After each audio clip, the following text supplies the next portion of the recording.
Hello guys, आपका मेरे channel भगवान जैसी कोटदार में हार्दिक स्वागत है। आज हम यूटेट सेकंड 2024 के प्रश्न पत्र के हिंदी के 30 प्रश्नों का अभ्यास करेंगे।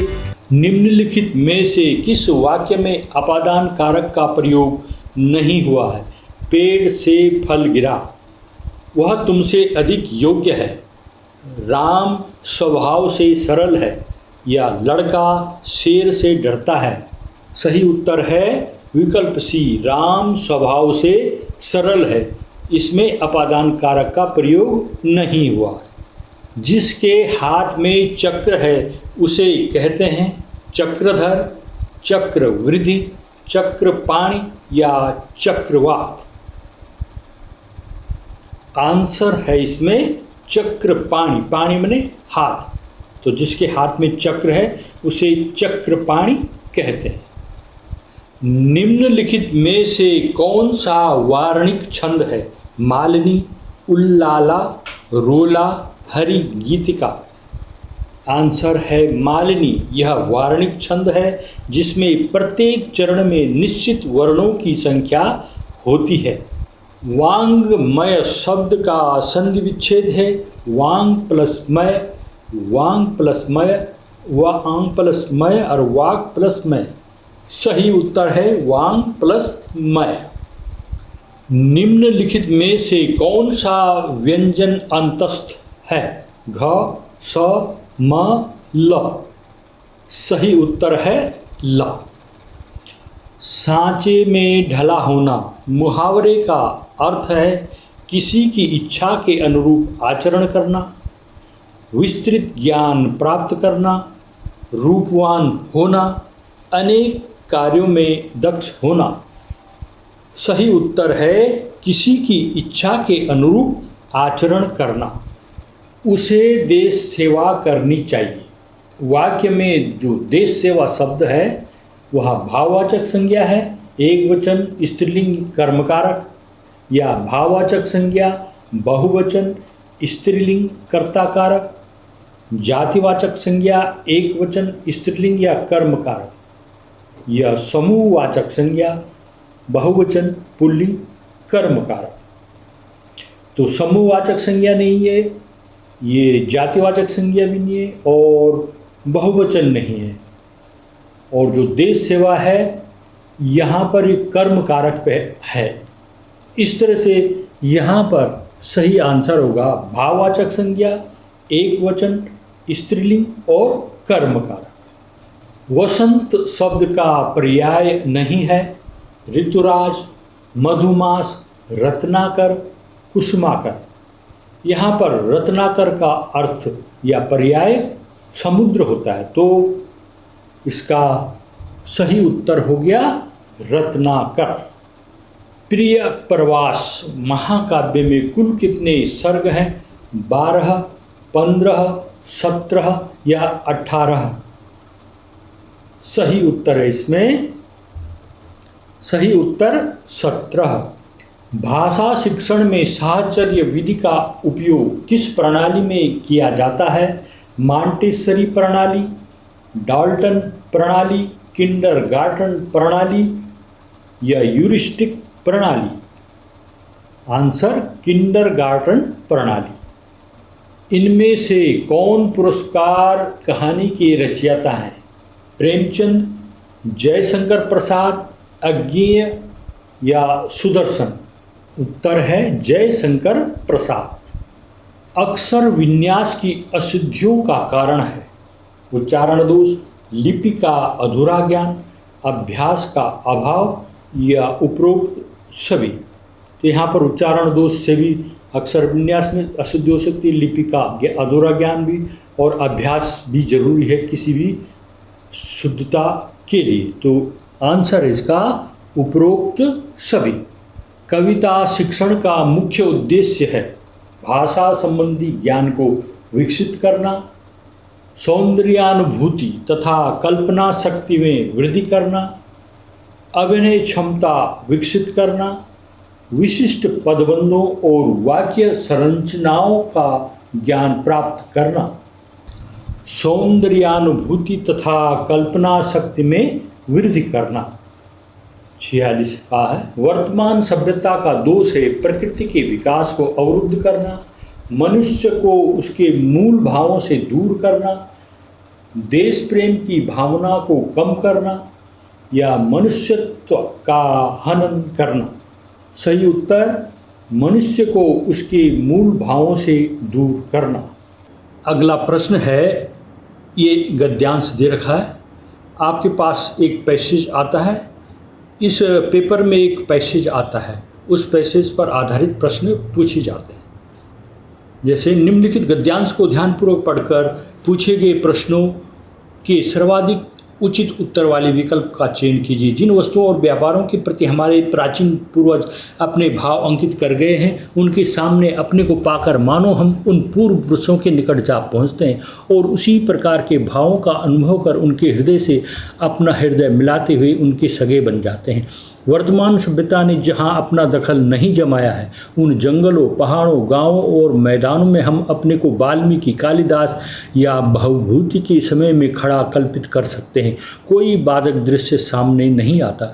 पर्वतों की दरों कंदराओं में, प्रभात के प्रफुल्ल पदम जाल में, छिटकी चांदनी में, खिली कुमुदनी में हमारी आंखें कालिदास, भवभूति आदि की आँखों से जा मिलती है। बिजली से जगमगाते हुए नए अंग्रेजी ढंग के शहरों में, धुआं उगलती हुई मिलों और व्हाइट वे लिडला की दुकान के सामने हम कालिदास आदि से अपने को बहुत दूर पाते हैं, पर प्रकृति के विस्तृत क्षेत्र में हमारा उनका भेदभाव मिट जाता है। हम सामान्य परिस्थिति के साक्षात्कार द्वारा चिरकाल व्यापी शुद्ध मनुष्यत्व का अनुभव करते हैं, किसी विशेष कालबद्ध मनुष्यत्व का नहीं। यहाँ पर कहा जा सकता है कि विशेष कालबद्ध मनुष्यत्व न सही, पर देशबद्ध मनुष्यत्व तो अवश्य है। इसी जातियों के बीच अपनी जाति की स्वतंत्र सत्ता का अनुभव नहीं कर सकता, वह देश प्रेम का दावा नहीं कर सकता। इस स्वतंत्र सत्ता से अभिप्राय स्वरूप की स्वतंत्र सत्ता है, केवल अन्न धन संचित करने और अधिकार भोगने की स्वतंत्रता से ही नहीं। देश प्रेम है क्या? प्रेम ही तो है। इस प्रेम का आलंबन क्या है? सारा देश अर्थात मनुष्य, पशु पक्षी, नदी नाले, वन पर्वत सहित सारी भूमि प्रेम किस प्रकार का है? यह साहचर्यगत प्रेम है, जिनके बीच हम रहते हैं, जिन्हें बराबर आंखों से देखते हैं, जिनकी बातें बराबर सुनते रहते हैं, जिनका हमारा हर घड़ी का साथ रहता है। सारांश यह है कि जिनके सानिध्य का हमें अभ्यास पड़ जाता है, उनके प्रति लोभ या राग हो जाता है। चिरकाल व्यापी शुद्ध मनुष्यत्व से तात्पर्य समस्त भेदभावों को मिटा देने वाली आदिम मनोभावना, किसी काल विशेष में मानव मन में व्याप्त मनुष्यता, सी देश प्रेम की उदात्त भावना या मनुष्य की स्वतंत्र सत्ता का अनुभव। सही उत्तर है समस्त भेदभावों को मिटा देने वाली आदिम मनोभावना। कौन व्यक्ति देश प्रेम का दावा कर सकता है जिसकी मनुष्यता काल विशेष से बंधी हुई हो, जो अधिकार भोगने की भावना से भरा हुआ हो, या जो देश से बंधी हुई मनुष्यता का अनुभव करता हो, या जो अपनी जाति की स्वतंत्र सत्ता का अनुभव नहीं करता हो।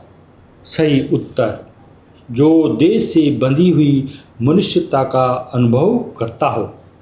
साहचर्यगत प्रेम है देश प्रेम का एक रूप, संग साथ से विकसित हुआ प्रेम, सानिध्य के अभ्यास से पैदा हुआ राग, या उपर्युक्त सभी। सही उत्तर उपर्युक्त सभी। लेखक के अनुसार किसी देश की स्वतंत्र सत्ता से क्या अभिप्राय है? चरम भौतिक उपलब्धियां प्राप्त करना, या अपनी जाति के मूल स्वरूप को अनुभव करना, या स्वतंत्र भाव से अधिकार सुख का भोग करना, या विदेशी सत्ता को निर्मूल कर देना। सही उत्तर अपनी जाति के मूल स्वरूप को अनुभव करना। अब एक है पद्यांश, इसमें 51 से 55 तक के प्रश्नों के जो सर्वाधिक उचित उत्तर होंगे उस विकल्प का हमने चयन करना है। मनु तुम श्रद्धा को गए भूल, उस पूर्ण आत्मविश्वासमयी को उड़ा दिया था समझ तूल। तुमने तो समझा असत विश्व जीवन, धागे में रहा झूल। जो क्षण बीते सुख साधन में, उनको ही वास्तव लिया मान। वासना तृप्ति ही स्वर्ग बनी, यह उल्टी मति का व्यर्थ ज्ञान तुम भूल गए। पुरुषत्व मोह में कुछ सत्ता है नारी की, समरसता है संबंध बनी अधिकार और अधिकारी की। तूल शब्द का अर्थ है विवाद, रुई, बढ़ाना, धूल। सही उत्तर इसमें रुई। तीसरी लाइन में देखिए, उड़ा दिया था समझ तूल। तो यहाँ पर वो हल्की चीज़ें उसको उड़ा दिया था, यहाँ पर आएगा भाव। आंसर सही। तूल का अर्थ रुई। मनु पुरुष होने के अहंकार में क्या भूल गए? ईश्वर के अस्तित्व को, संसार के सत्य को, मनुष्य की महत्ता को या स्त्री के अस्तित्व को। नीचे से तीसरी लाइन में है, कुछ सत्ता है नारी की। तुम भूल गए पुरुषत्व मोह में, कुछ सत्ता है नारी की। तो यहाँ पर है कुछ सत्ता है नारी की, आंसर स्त्री के अस्तित्व की। कवि ने श्रद्धा के किस गुण का उल्लेख किया है? विनम्रता से झुकी हुई, आध्यात्मिक चेतना संपन्न, आत्मविश्वास से भरी हुई, श्रद्धा संपन्न।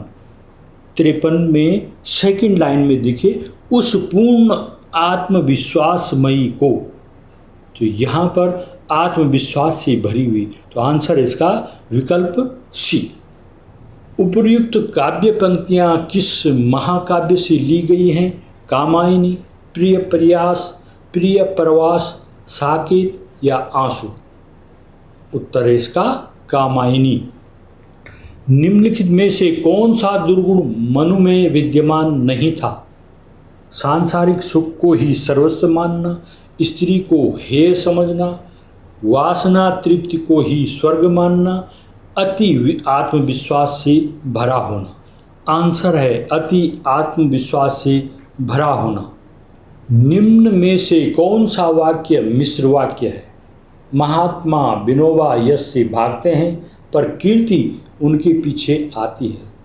या इंसान स्वामी और सेवक का अंतर जानता है।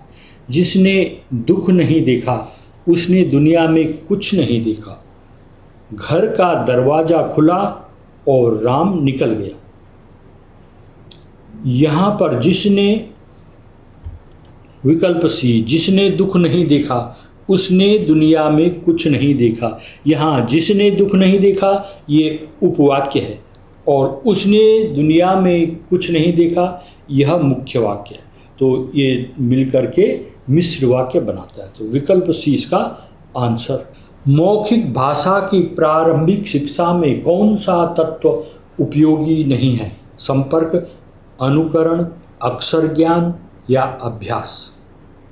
सही उत्तर है इसमें अक्षर ज्ञान। जब किसी शब्द का कोई एक खंड विशेषण या उपमा सूचक हो तो वह कौन सा समास होता है?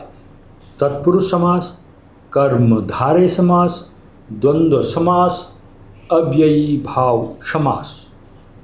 आंसर इसमें कर्मधारय समास। इसमें एक पद विशेषण या उपमा सूचक होता है और दूसरा पद विशेष्य हो गया। याद